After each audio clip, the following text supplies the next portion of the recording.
Hello, and welcome to the second edition of the Exchange Podcast. I am your host, Brian Dozier. Joining me this week from flickchart.com, it's David Conrad. Yep, that's me. Nice delay there, David. And joining me once again from nothing in particular, it's Daniel Wood. As of this podcast, Emma Watson is not my girlfriend yet, but if that changes next podcast, I'll definitely lead with that. So, if Emma Watson becomes your girlfriend, I don't think you're going to be doing our podcast anymore.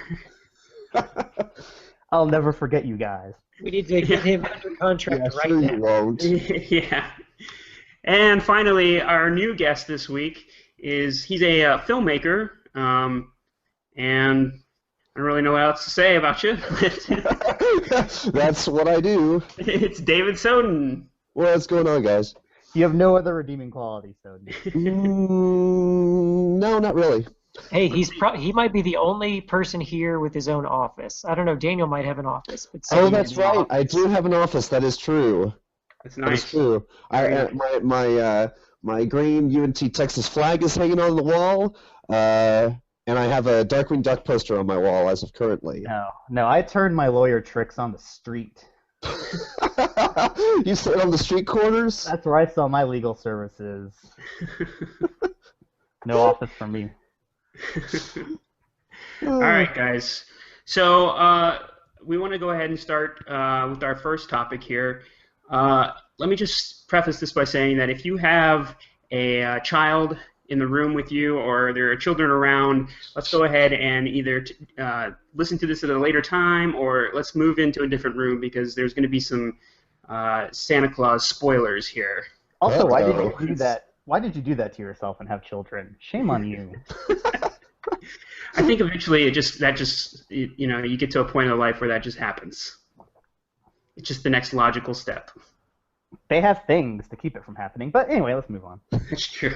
I think Daniel's stance on kids is a whole other conversation we should get into in a later podcast. Yeah, that's another podcast.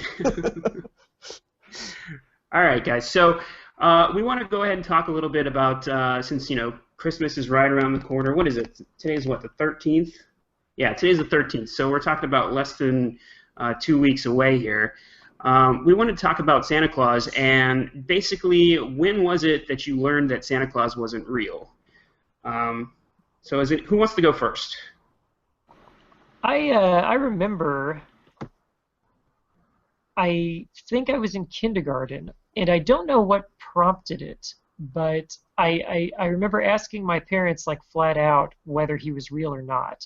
Now, why that idea got into my head, I don't know. But once I asked them, they told me the truth, but then they swore me to secrecy. I wasn't allowed to talk about it at school. So, yeah, I wish I remember why the idea got into my head that he wasn't real, but all I really remember is like confronting my parents with it.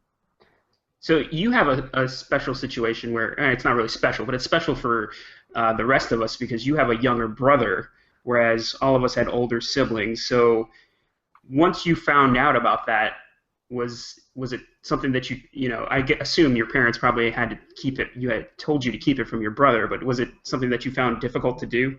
Yeah, they probably told me to keep it secret from him, and I probably did not because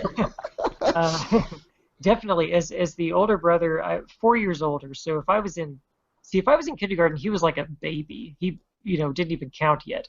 But I really gave him a hard time. I mean, I was a hard older brother. I was constantly making him cry, and he would cry very, very easily. I actually kind of remember some of that. Yeah. I've known Conrad the longest, I guess, out of the rest of the people here. But, Right. Yeah. I don't remember spoiling the Santa thing for him, but I would say odds are very good that I did. You're such a sadist, Conrad. My God. Yeah, I was not a nice brother. Well, okay. So Daniel, so you have an older brother. Was it ruined for you by your older brother? Well, this is sort of difficult. My brother's 5 years older, so obviously he was in the position that Conrad was in, and I don't remember him spoiling it for me. The difficulty I have is that everything before like the age of maybe 9 or 10 is all just kind of blurry. I cannot remember it very well. I don't ever remember believing in Santa Claus. My first vivid memory is maybe at the age of like 7 or 8. My parents kind of take me into their bedroom and going, Santa Claus isn't real, right? And me being like, yeah, I've known that for several years at this point. So I think it was probably spoiled for me probably around the same time for Conrad, which would be about kindergarten, which I think is pretty young. That does seem pretty young for me. Because I think it carries with people probably into probably second, third grade or something like that. But I don't honestly remember ever believing in Santa Claus. Yeah, like there were always kids in elementary school who you could tell they still believed in Santa Claus as late as like 5th or 6th grade. Well, it's funny, it's funny you say that because I didn't stop believing in Santa Claus, or I found out about Santa Claus when I was 10 years old, which basically was 5th grade for me. Yeah. Wow. Yeah, it's very late. So I also have an older sister who actually did pretty well of protecting that secret.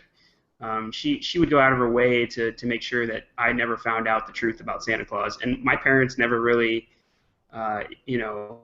they didn't care whether or not I believed. So as long as I believed, they were going to keep perpetuating that lie, I guess. But I remember when I found out, I was doing homework one day, and that Christmas, we talked about this on the last podcast, actually. I had gotten my Super Nintendo for Christmas, and so one day I was doing my homework, and I just decided I didn't want to do homework anymore, and I wanted to go play Super Nintendo. And my dad, he was pretty dead set on having me do my homework before I did played with the Super Nintendo, and I said, well, he told me that he was going to take it back to the store if I didn't do my homework. And I was like, well, you can't take it back. Santa Claus brought it to me, so you don't know where he got it from. And I kid you not, this is what he did. He looked dead at me. He looked dead at me with serious face as he could, and he says, Santa Claus didn't get it. I got it for you. And so I was just like, what? And he just kept going on about how Santa Claus wasn't real, that he got, like, it just all came out right then and there, like, all because I wouldn't do my homework. So it was pretty devastating to hear it that way. That's pretty cruel, yeah. Yeah, so, if there's ever a way to tell your child that, Santa Claus isn't real, I don't think that's really the way to do it. Nothing. I mean, I love my dad very much, but that's really probably the most scarring thing he's ever done to me. What's interesting is that a couple weeks later, Brian wouldn't rake the leaves, and he found out that he was adopted. Yes. Yes.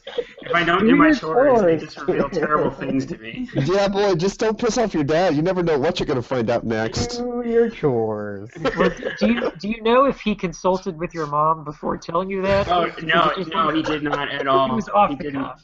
Yeah, he was. I think he was just pissed that I wasn't doing my homework, and so it was the one way to get back at me. So just tell me that Santa Claus wasn't real.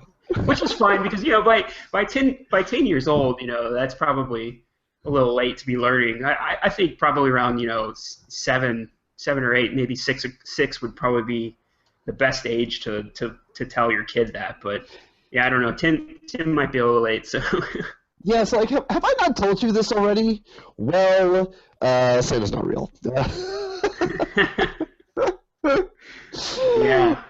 Well, I had a rather interesting story about it. I don't remember when it happened. It had to have been around like second or third grade for me. But I was first told that Santa wasn't real, but that didn't really sink into me until like the next year when Easter rolled around. And I was saying something about the Easter Bunny, and my mom said, "Oh, well, the Easter Bunny isn't real." And that was when it really started sinking in with me at that moment. Like, it didn't hit me like when they told me it before. And then I said, like, the Tooth Fairy? And she's like, no. Like, oh. And so that's kind of how I was told. It didn't really sink with me first but it took me a while for me to kind of wrap my head around the fact that Santa's wasn't That's, real. it's an interesting delayed reaction. Yeah, it was. It was. I don't think I ever believed in the ancillary characters. You Right, know, I mean, the the Easter more Bunny is very minor for most people, but for Soden Well, I was brought up in a Catholic home, so you know Easter was a pretty big thing in my homestead. I mean, of all the characters, the Easter Bunny is probably the most difficult to believe in because it's a giant bunny. I mean, it's kind of believable that a human being could be real, and the Father Christmas thing. That's that whole story. That's not the whole delivering presents throughout the night or whatever. That's not as believable. But like a human being, being a person that's giving and whatnot, that's kind of believing. But a giant bunny is a little bit more difficult to believe. Yeah, just hope the kids don't have follow-up questions. Well, what about it? No, he's just a bunny. He leaves eggs. But what if no, just a bunny? Leave it at that. Well, I think how believable they are is sort of tied to how much stuff you get from them. And Well, that's like an interesting thought. I never really got anything from the Easter Bunny. There'd be some eggs out there, and they'd have like $1 in them, and that's all great and everything. But I really want to believe in Santa Claus because Santa Claus gives me like $200 video game systems and bicycles. And, it all just sort of boils down to, like, the Tooth Fairy gives me, like, $1 for a tooth, so I really couldn't care less about that. So what you're saying is you could be bought? Well, what I'm saying is, I mean, obviously, but beyond that This is a lawyer, ladies and gentlemen. This is a lawyer. Lawyer talking here. That the more we're getting out of a lie, the stronger, the more willing we are to allow ourselves to be duped by it. And so, I mean, Santa Claus is handing out good swag. So, I think I'm going to hold on to that a little bit longer than I am, the plastic eggs I find in the backyard and the Easter Bunny and all that. It sounds like none of us really went through sort of a dawning awareness that, like, elements of the Santa story were not holding up. But I remember in 6th grade, in a history class, we had a teacher named Mr. Moore, who was a really cool guy. Yeah, I remember Mr. Moore. But he didn't do a lot of actually teaching of history. He was one of those teachers who would bring in his guitar, play guitar, or show us unrelated movies. But he was a really nice guy. And he was one day reading. High school though, or was that 6th grade? He moved to high school from 6th grade. Oh, he did. Okay. Right on. Weird, which is weird, but I don't know what to attribute that to. But anyway, it was near the Christmas breaks, and he was reading us like a picture book about Santa, and it was sort of like vaguely Saint Nicholas-y. It was like kind of like the real story of the actual Saint Nicholas, whoever that was. Uh-huh. But there was a student who raised his hand. This is in 6th grade, and says, "Mr. Moore, how can a reindeer fly?" And there's just like a silence all around the room because this is a totally serious question. And like, to everybody's credit, I think like nobody laughed, but we all were looking around. Like, oh man, that poor kid. That is the only kid in the whole room, I swear. Yes, so it still believes in Santa Claus. So Mr. Moore just was like, I guess that it's the magic of Christmas. Yeah. And that's one thing that I'm like someday I'm married, so someday I'm gonna have kids probably, and that's one thing that I'm kind of worried about when they start asking questions about stuff like that, and I'm like, go ask your mother. I feel like that's probably gonna be my answer for everything. You're grounded. Or maybe I'll just take the same approach that my dad did and just be like, Santa isn't real. I backed over Santa with my sedan. Santa's dead. Now get out of here. So what about you? What about you guys? What age do you think is appropriate? I really when I was when I was young, or like my memories of when I was young, I really kind of like gauge it by what grade I was in, as opposed to what year or how old I was. So like, I would think maybe 2nd or 3rd grade, which I'm not really sure how old that would be. It's probably about 7 or 8, somewhere. 7 or 8, yeah. Yeah. We That's kind should of have That's kind of what I would think. It's very hypothetical because none of us have kids yet, so we should have invited on our friends who actually do have a kid, although their Oh kids. yeah, Troy and Les, yeah. And I'm But sure they they'll be can't on. be on the podcast because they have a child, so they're busy. Yes. Going There back is to my that. earlier point. There's that. And they're busy. that they, We'll get to your subject later, Daniel. right. They're busy it- answering the question of what Santa Claus, where he came from. Yeah, although their kid is too young to understand even the concept of Santa Claus yet, so That's true. they probably don't have an answer yet either. I think if I had a kid, I think at about 5, I would start dropping hints with the hope that he would figure it out himself. I'd be like, okay, here's the gifts from Santa Claus that traveled around the world all in one night with magical reindeer. Hint, hint.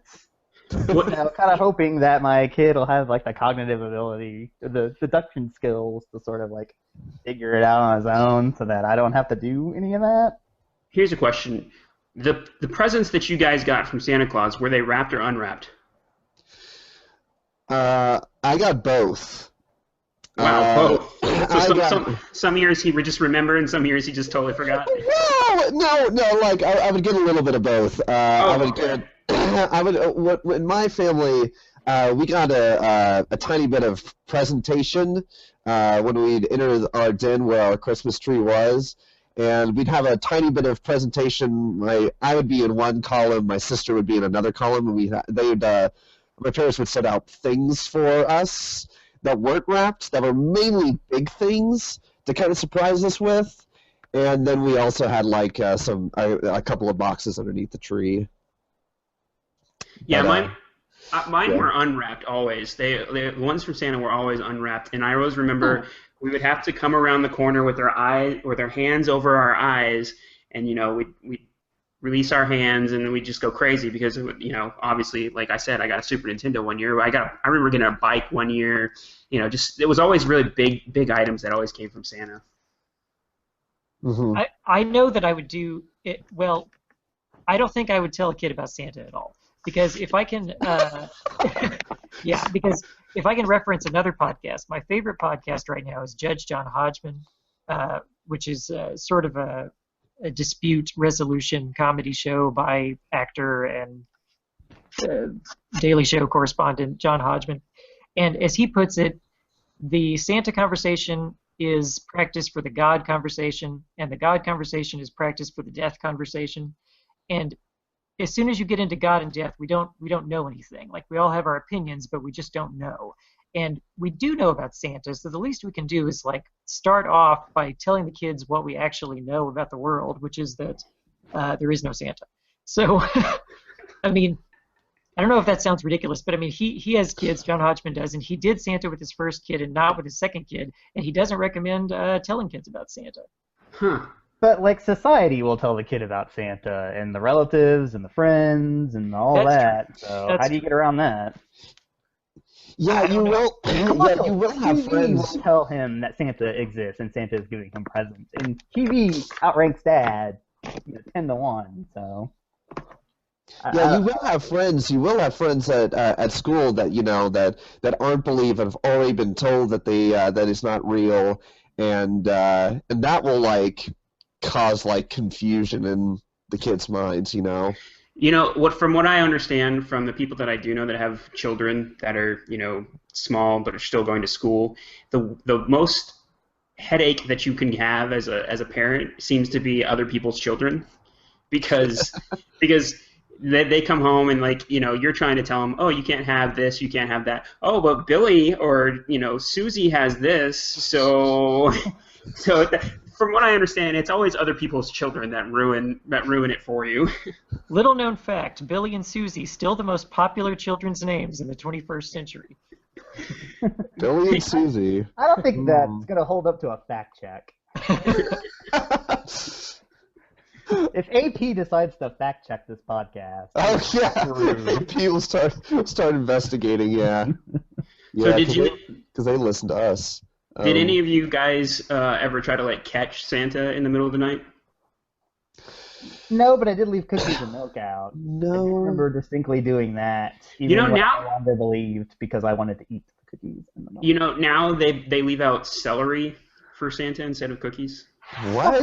Fuck this country. My God. What? Yes. What PC country? Yeah. Man. Oh, All those no middle class white families, you know, no they're gluten leaving for out Santa. those. Oh. Yeah.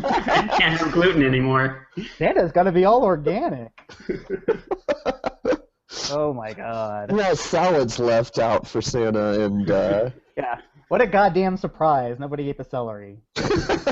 I think what a lot of their logic is, oh well, everybody else is leaving cookies for Santa, we're leaving the celery out for the reindeer. That's just self-defeating. I mean, if you were the parent, wouldn't you want to eat cookies? I would think so. This would be whenever Susie gets up and sees that the celery's still there, but all the whiskey's gone, she's really going to start to put two and two together. Yeah. Well, speaking of trying to catch Santa, I remember when I was about 5, I stayed up one night to try to catch Santa, and I fell asleep on the couch, and I thought I was going to do it, but my parents were always really good about waiting till everybody was asleep before they got out there. But I did try to do it one year, and I just couldn't stay up. I remember one year, my sister and I would sleep because she had a huge bed. We'd sleep in the same bed on Christmas Eve, and then one morning we went to our parents' room and we woke them up, and they said, "Let's go find the presents from Santa," and they hadn't woken up to put it out yet. so they're like, why don't you go back and sleep a little bit more and get a little bit more sleep, and then you'll be ready for Santa. Like and then they got up and they just put all the stuff out. Santa delivered the presents into the trunk of the car for some reason. We have to go. Yeah, we're going to the front yard, kids. Apparently, you guys weren't very good this year, so he put them in. Santa has to stop at Walmart before you guys get up. I always liked it in cartoons or comics when kids would do that, and it always seemed like a good idea, but no, I never acted on it. But it was, that was a trope. You would see that in like Calvin and Hobbes and stuff. Was it Calvin who was trying to stay up late to catch Santa? That's a Calvin kind of thing to do, right? Yeah, it sounds like it. Yeah, that does sound like. No, but I guess I never had the courage. I figured it out too early. All right, then. Well, let's go ahead and move on to our next topic. Let's say, wish everybody a Merry Christmas. Hopefully everybody gets what they want from Santa, even though we know he's not real. But yeah, everybody have a Merry Christmas and a Happy New Year. And let's go ahead and move into our second topic here. So for our second topic here, what we're going to do is we've got some UT crime reports that our very own David Conrad has secured for us. David, why don't you go ahead and tell us what these are? So I'm a graduate student at the University of Texas and sometimes a teacher also. And our campus cops put out a police blotter, and it wins awards. Like there's a local newspaper or magazine that awards like the best police blotter because I don't know, there must be several. But this is a good one because it's mostly kids getting drunk or the local crazy people who gravitate towards campus getting in trouble, and the ways in which they do it tend to be fairly funny, and the cops will write it up. This is a matter of public record, so I'm not giving any inside secretive things. Anybody can subscribe to this, and I should maybe pull up the email that you could use to request to be added to the list, but yeah, that's what this is. Okay, so we've got, let's see, about 5 of them here, and each one is a different kind of violation, I guess you should say. So we'll just go ahead and just get into these. The first one is a criminal mischief violation, and the description is, a UT staff member reported an unknown subject had been tampering with his tangerines. Go on. During the investigation, the officer... Usually you have to pay to have people tamper with your tangerines. During the investigation, the officer observed both tangerines had small cuts made into them. And that's it. That's the whole entire blotter there. I have no idea if they ever caught the person that was tampering with his tangerines. And so I think that the Go on. Austin Tangerine Bandit is probably the greatest criminal mastermind of the 20th. Alongside the ass crack bandit, right, Well, Daniel? Yes, exactly. See, so, Dan, you're our resident lawyer here. Do you get a lot of tangerine mischief cases here across your desk? Yeah, actually, it happens more than you think. Assuming that tangerines are a euphemism for genitals, it happens quite often. I don't even understand. Conrad, you were not the UT staffer mentioned in this blotter, are you? No, okay, so that's what I was going to say. So yeah, they will always specify whether it's a UT staff member, a UT student, or a non-UT subject. And Interesting. I would say if it's a UT student, 9 times out of 10 it's public intoxication. If it's a staff member they're talking to, it's because that staff member had something stolen from them. And if it's a non-UT subject, as I say, it's one of our local transient population, and those ones can be the most colorful by far. And so it sounds to me like this might have been a case of, somebody grabbing somebody's lunch and defacing it in some manner, which would be. Okay, Yeah. so what's the street value of 2 tangerines? Like, what would you sue that person for? Like, Hey, 76 you're cents? the lawyer. You tell us. Well, Google's only 2 clicks away. The funny thing to me is, like, the guy saw that his tangerines had, I'm quoting here, small cuts made into them, and then he decided to call the campus police. Yeah. Like, that's really, I got it. It's like, oh, who would do this to my tangerines? I got to call the police.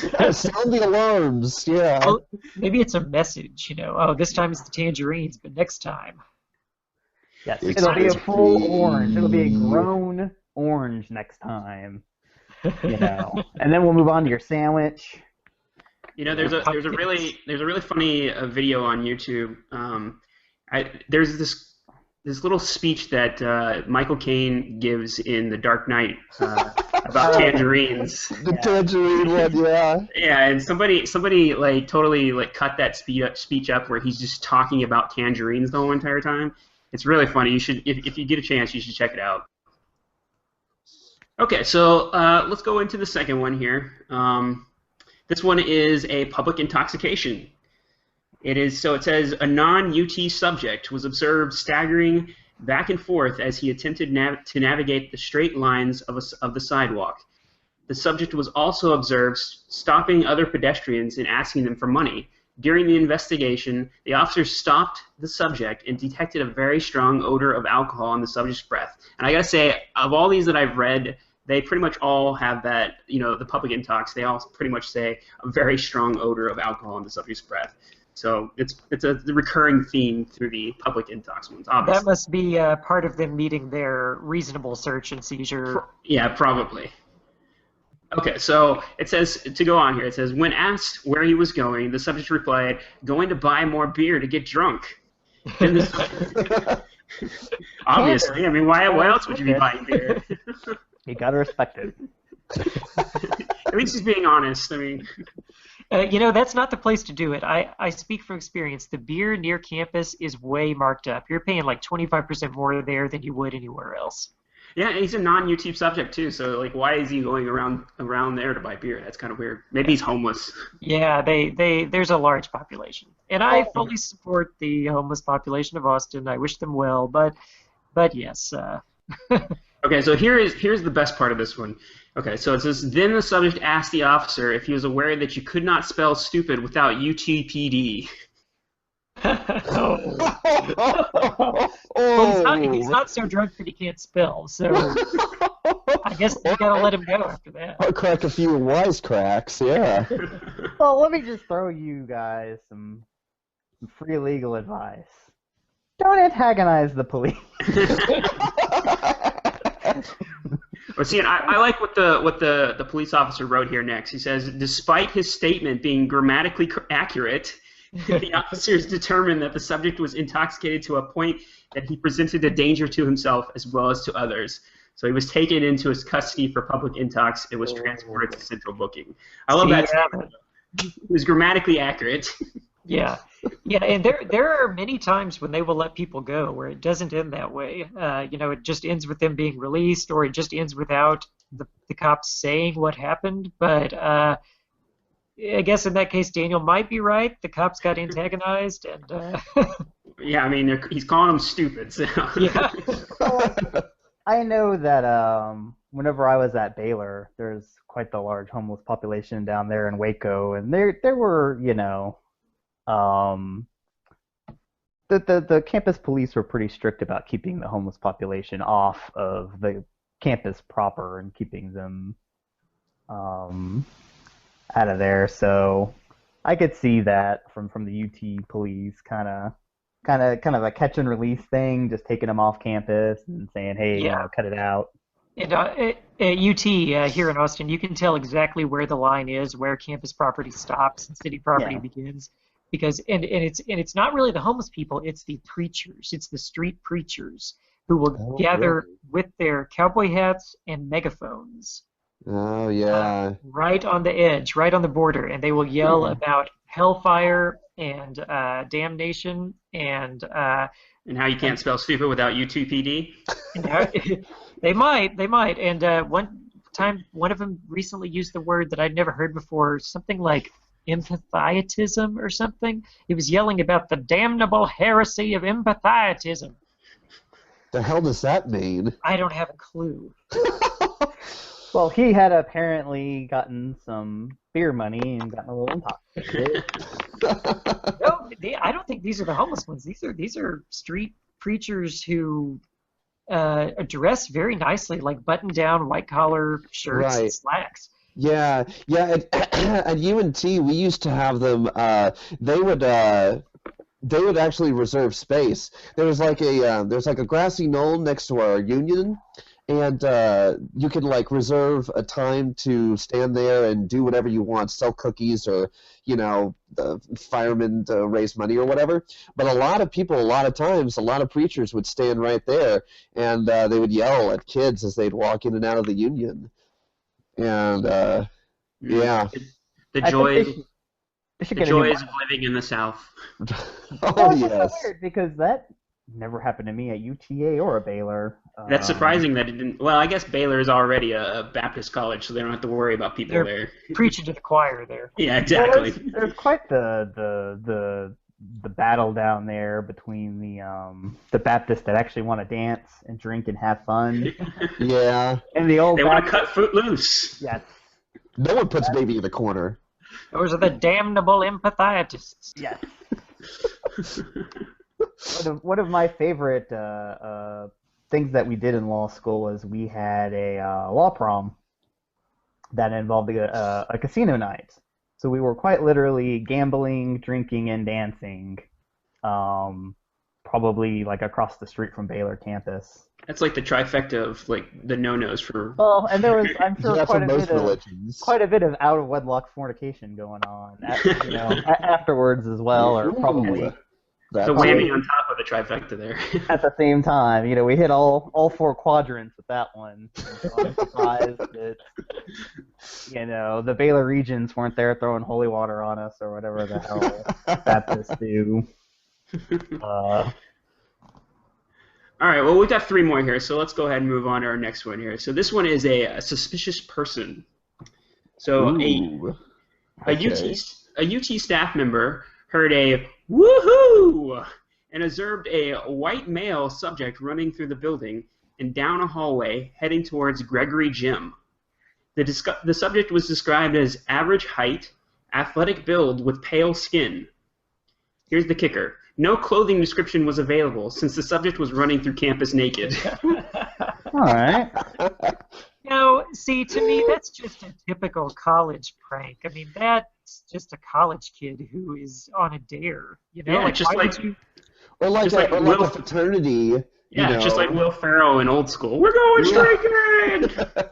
Yeah, I mean, it's funny. I'm glad they wrote it up, but I don't get why a staff member would call that into the cops. I mean, you're on a college campus. That kind of stuff happens. Okay, here's my question. Was it outside or inside? He was inside, right? He was running through the building and down a hallway, so Yeah. he was in the building. Okay, I mean that's just lame. You as a gotta go lawyer, outside. okay, so as a lawyer, it's better if you go outside to run around naked, right? That's your Well, legal advice? Well, it just means it's not as lame. Like if you're gonna make someone scream as like a prank or something, you gotta do it through like an auditorium, doing like an event, A do it through a football game. class, do it in the middle of like a bunch of protesters. I mean, you gotta do it someplace where you're gonna be seen because the whole point is that it's supposed to be embarrassing, and it's not embarrassing if you're just going down your hallway in a dorm or something. Like it's When there's you're got to be among your some peers. degree of public embarrassment going on. I want to know if he was yelling out anything other than woohoo. Or was he singing the woohoo?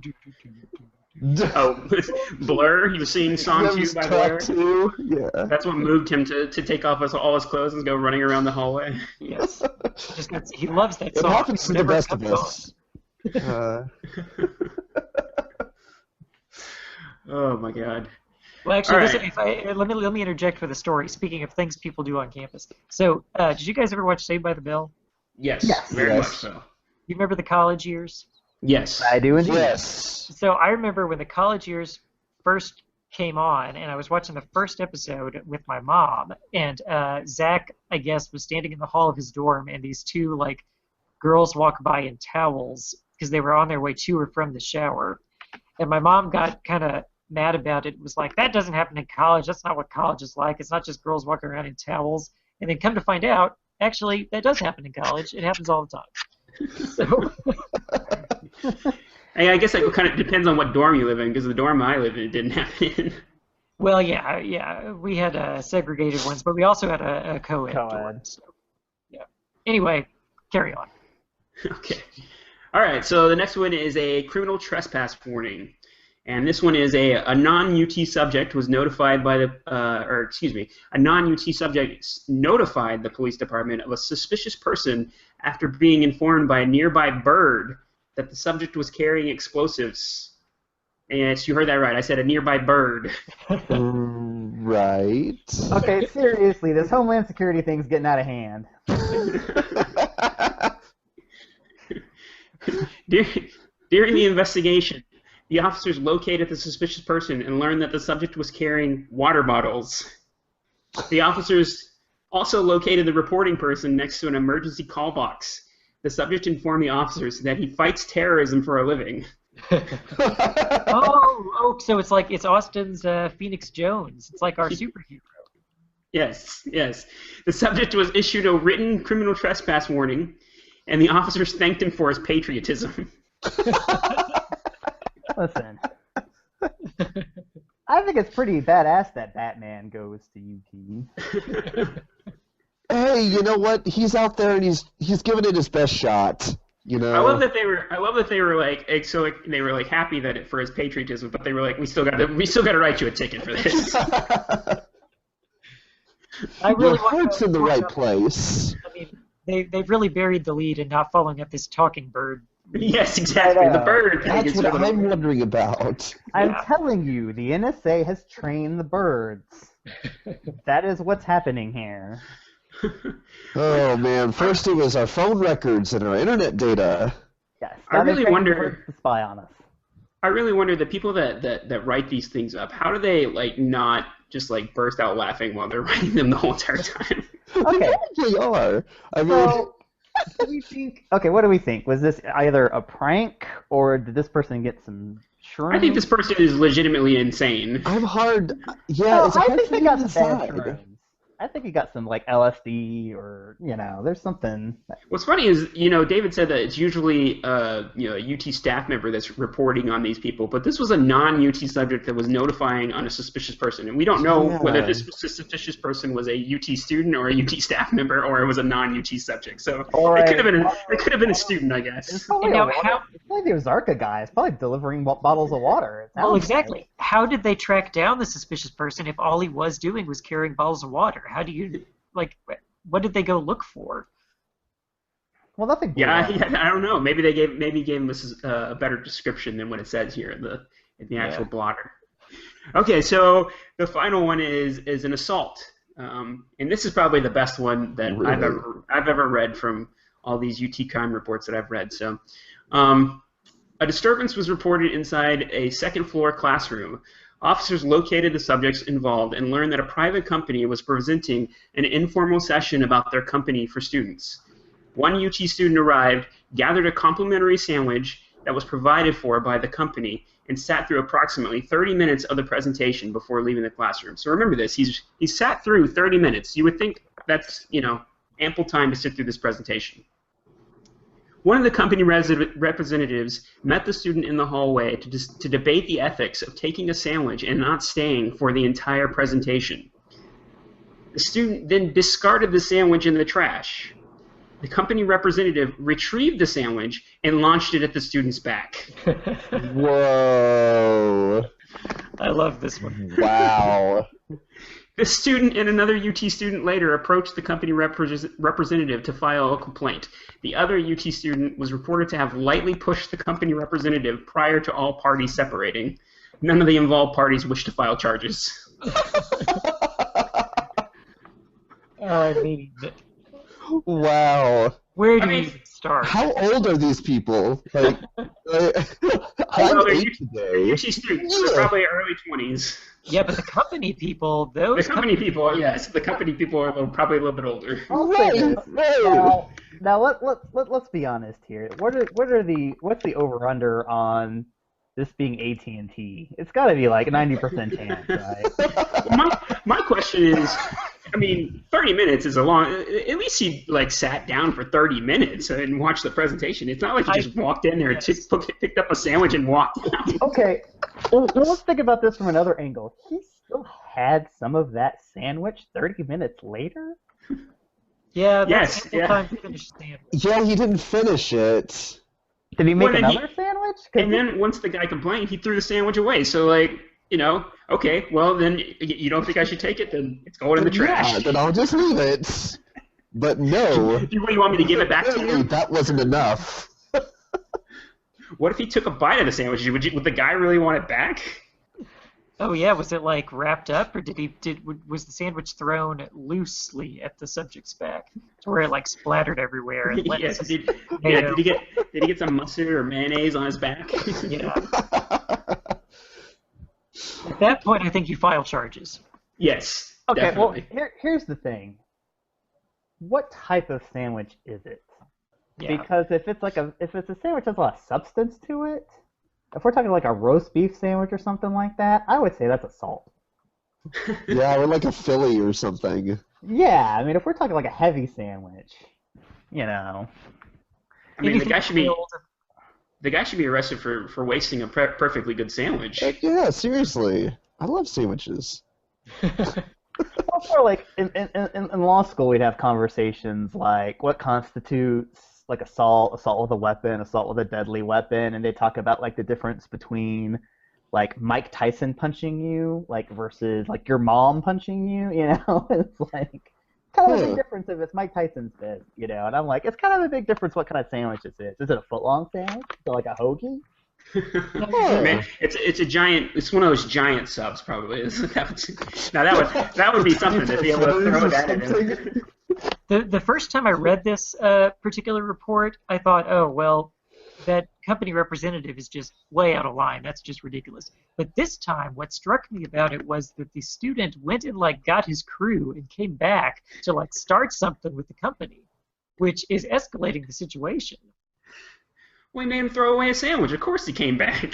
That's you're going. Yeah, if someone, if a representative of AT&T threw a sandwich at my back, then yeah. You'd go get somebody and then go back to find that person. I'd go get my friends, hop in a van, and go kick some ass. No, I wouldn't.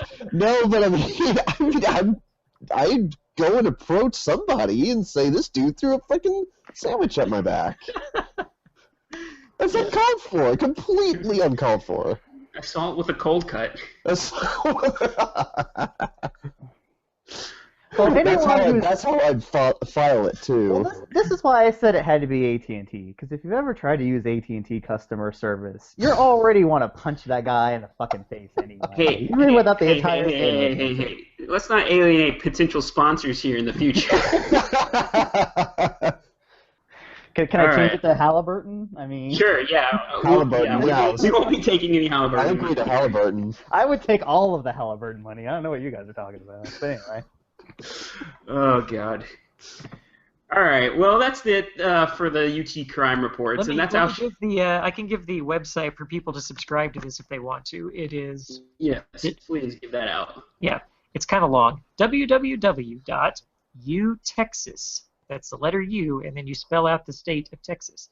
.edu/police/campuswatch/subscribe.php.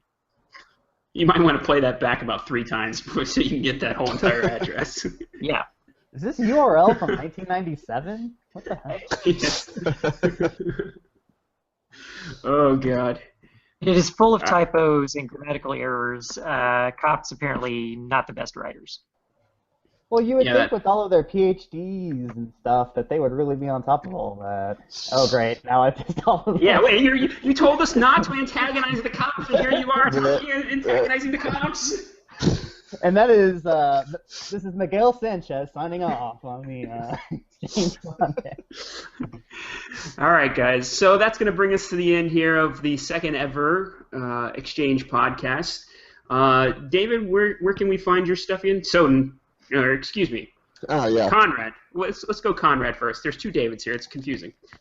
Conrad, where can we find your stuff on the web? That is at flickchart.com/blog. And your Twitter handle as well? David A. Conrad with an @ sign in front. All right. So let's go with you, Soden.